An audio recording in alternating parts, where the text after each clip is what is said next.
കാന്ത, ദുൽഖർ സൽമാൻ്റെ ഏറ്റവും പുതിയ പടം. ദുൽഖറും പിന്നെ അതുപോലെ തന്നെ റാണ ദഗുപതിയും പിന്നെ 2-3 പേരൊക്കെ ചേർന്നാണ് അവർ അതിൻ്റെ ഒരു പ്രൊഡ്യൂസിങ് സൈഡും കാര്യങ്ങളൊക്കെ വരുന്നത്. സെൽവമണി സെൽവരാജാണ് ഈ പടത്തിൻ്റെ ഡയറക്ഷൻ. പുള്ളി തന്നെയാണ് അതിൻ്റെ ഒരു എഴുത്തിലും പുള്ളി തന്നെയുണ്ട്.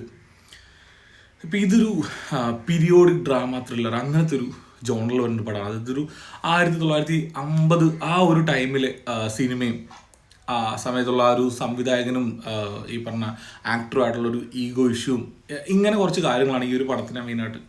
പിന്നെ അവിടെ ഒരു കൊലപാതകം നടക്കുന്നു, അത് റിലേറ്റഡ് ആയിട്ടുള്ള കുറച്ച് കാര്യങ്ങളാണ്. അങ്ങനെ ഒരു ത്രില്ലർ മോഡുള്ള ഒരു പടമാണ്.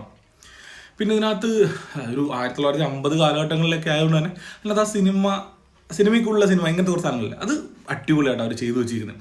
എസ്പെഷ്യലി ദുൽഖറിൻ്റെ ഒരു പെർഫോമൻസ് എന്ന് പറയുന്നത് പുള്ളിയുടെ ഒരു പീക്കായിട്ട് തന്നെ പുള്ളി ചെയ്തു വെച്ചിരിക്കുന്നത്. പക്ഷേ ഈ പടത്തിൻ്റെ ഒരു പ്രശ്നം എന്താണെന്ന് വെച്ചാൽ ഇതൊരു 2.25 മണിക്കൂർ ഈ പടമുണ്ട്. അപ്പോൾ ഇത് നമ്മൾ ചില പടങ്ങളുണ്ടല്ലോ ടക്ക് ടക്ക് ടക്ക് എന്ന് പറഞ്ഞാൽ ഭയങ്കര സ്പീഡിൽ പോകുന്ന അങ്ങനെ സാധനങ്ങളുണ്ടല്ലോ, ഇത് അങ്ങനത്തെ ഒരു പടമല്ല. അപ്പോൾ സ്വാഭാവികമായിട്ടും ഇത്രയും ടൈമുള്ളൊരു പടം വരുമ്പോൾ നമുക്ക് എൻഗേജിങ് ആയിട്ടുള്ള കുറച്ച് കാര്യങ്ങളില്ല എന്നുണ്ടെങ്കിൽ ആ പടം നമ്മളെ ഇച്ചിരി മടുപ്പിക്കും. അങ്ങനെ കുറച്ച് കാര്യങ്ങൾ എനിക്ക് ഈ പടം കണ്ടപ്പോൾ എനിക്ക് ഭയങ്കരമായിട്ട് ഫീൽ ചെയ്തു. എസ്പെഷ്യലി ഇവരുടെ ആ ഒരു ഇപ്പോൾ നായികനും തമ്മിലുള്ള അവരുടെ ആ ഒരു കണക്ഷൻ കാണിക്കാൻ എടുക്കുന്ന ആ ഒരു ടൈം, അത് ഇച്ചിരി, കാരണം അതിന് അത്രയും ടൈം വേണമായിരിക്കും, പക്ഷെ നമുക്കത് പറഞ്ഞ് കണ്ടിരിക്കുന്ന ഒരാൾക്ക് ഒരു ബുദ്ധിമുട്ടുണ്ടാക്കുമല്ലോ ഇത്രയും ലാഗ് വരുന്ന സമയത്ത്. എന്നാലും എൻഗേജിങ് ആയിട്ടുള്ള കുറേ കാര്യങ്ങളുണ്ടായിരുന്നു.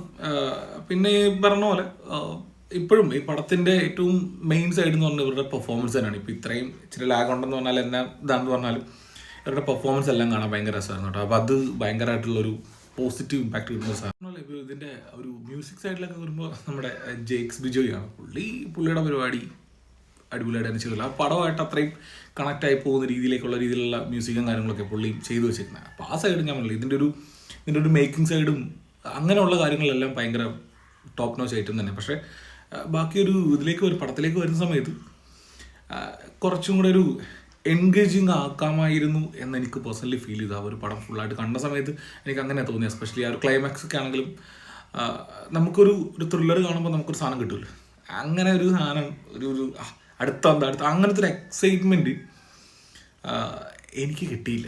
അതാണ് സത്യം. ഇപ്പോൾ ലാസ്റ്റത്തെ ഈ പറഞ്ഞ പോലെ ഒരു ഇമോഷണൽ സൈഡും കാര്യങ്ങളൊക്കെ വരുന്ന സമയത്ത് അത്രയ്ക്ക് അങ്ങോട്ട് ഒരു കണക്ഷൻ കിട്ടിയില്ല.